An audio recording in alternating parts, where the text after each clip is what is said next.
ভারতের পূর্ব দক্ষিণের রাজ্য মিজোরাম। মিজোরাম অর্থ পাহাড়ি মানুষের রাজ্য। রাজধানীর নাম আইজল। মিজোদের জাতীয় নেতা লালডেঙ্গার দেশ এটি। এ কারণে লালডেঙ্গার আবক্ষ মূর্তি স্থাপন করা হয়েছে আইজলের মাঝখানে। মিজোরামের আয়তন বাংলাদেশের তুলনায় 1/3। পুরোটাই পাহাড়ে ঘেরা। স্রষ্টা যেন পাহাড়গুলোকে সারিবদ্ধভাবে সাজিয়ে দিয়েছেন মিজোরামে।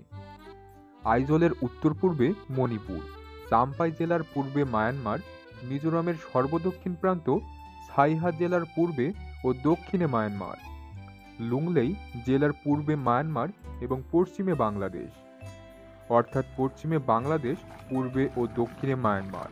আসাম, ত্রিপুরা ও মণিপুরের সঙ্গেও এর সীমান্ত রয়েছে।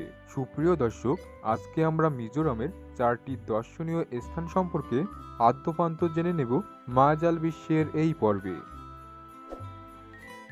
নিয়মিত ভিডিও পেতে অবশ্যই সাবস্ক্রাইব করুন মায়াজাল। রাজধানী আইজল দেখার মতো শহর। পাহাড়ের কোনো ক্ষতি না করে কিভাবে শহর হয় তার উজ্জ্বল দৃষ্টান্ত আইজল। রাতের আইজল যেন স্বপ্নপুরী। বাসাবাড়ির বিদ্যুৎ বাতিগুলো দূর থেকে মনে হয় জোনাকির মতো। আইজলের পাহাড়ের খাঁজে খাঁজে সড়ক। সড়কের পাশ 20 থেকে 25 ফুট। ফুটপাতও আছে, তবে ফুটপাতের পরিধি 5 থেকে 6 ফুটের বেশি নয়। কোনো ভাঙ্গাচোরা নেই। শহরের অধিকাংশ বাসিন্দার রয়েছে নিজস্ব কার। শহরবাসীর বেশভূষা ও চলনে বলনে পাশ্চাত্যের ছাপ। অধিকাংশ ব্যবসা বাণিজ্য পরিচালনা করেন নারীরা। পুরুষ কিংবা নারী উভয়ের ব্যবহার অমায়িক এবং অত্যন্ত মিশুক।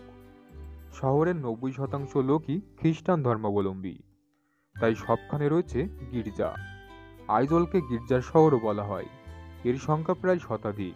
তবে আইজলের প্রাণকেন্দ্রে রয়েছে একটি মসজিদও। মসজিদের পাশে একটি গলিতে রয়েছে মুসলিম ব্যবসায়ীদের কয়েকটি দোকান। পুরো মিজোরাম পাহাড় ঘেরা হলেও আইজলে ফুটবল খেলার মাঠও আছে। মূল শহর থেকে 30 কিলোমিটার দূরে বিমানবন্দর। আগরতলা থেকে আইজল এবং কলকাতা থেকে আইজল নিয়মিত ফ্লাইট রয়েছে। রেইক আইজল শহর ছাড়িয়ে যেতে হবে আরও 30 কিলোমিটার। রেইকের উচ্চতা 5000 ফিটের কিছু বেশি। ঘন সবুজ বনাঞ্চলে ঘেরা পথ, মাঝে মাঝে ঝর্ণা, নীল আকাশ আর প্রান্তরের সবুজ মিশে তৈরি হয়েছে এক অপূর্ব নৈসর্গিক দৃশ্য। পথে পড়বে মিজোরামের প্রধান নদী টিয়াং। শান্ত আরণ্যক পরিবেশ। রেইকে বেড়াতে আসার সবচেয়ে ভালো সময় এপ্রিল মাস।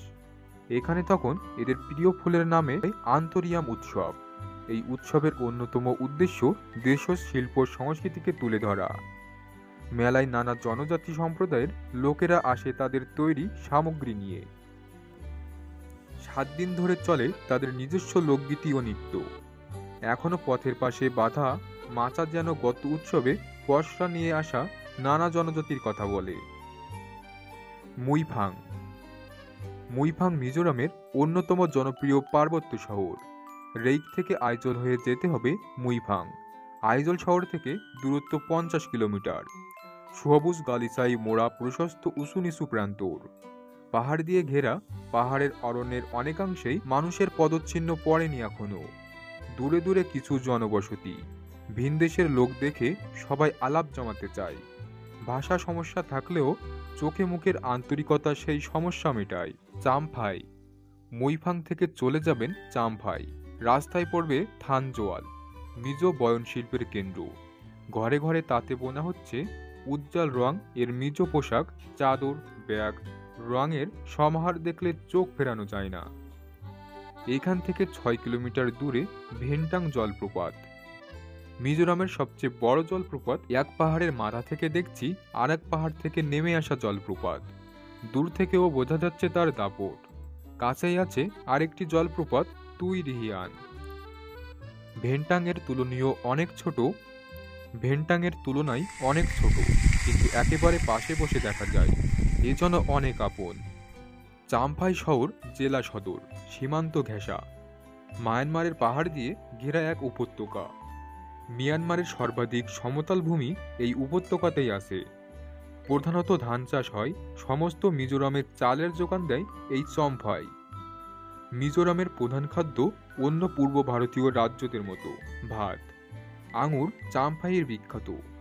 মুইফাং থেকে সকালে রওনা হয়ে এখানে পৌঁছাতে বিকেল হবে। চমৎকার টুরিস্ট কটেজের বারান্দায় দাঁড়িয়ে দেখা যায় নীল পাহাড়ে ঘেরা ধুধু ধানের ক্ষেত। এখান থেকে যাওয়া যায় মায়ানমারের রিডিল। ডিল কথার অর্থ মিজো ভাষায় হ্রদ। এই হ্রদটি মায়ানমারে হলেও একে বলা হয় মিজোরামের বৃহত্তম প্রাকৃতিক হ্রদ। চাম্পাই থেকে আইজলে ফেরার পথে পড়বে সাইতুল।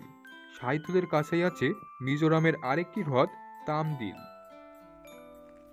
সাইতুল থেকে 7 কিলোমিটার দূরে অরণ্যে ঘেরা ছোট্ট হ্রদ। হ্রদের পাশেই পর্যটন বিভাগের রেস্ট হাউস রয়েছে। সাইতুল থেকে আইজল ঘন্টা তিনেকের পথ।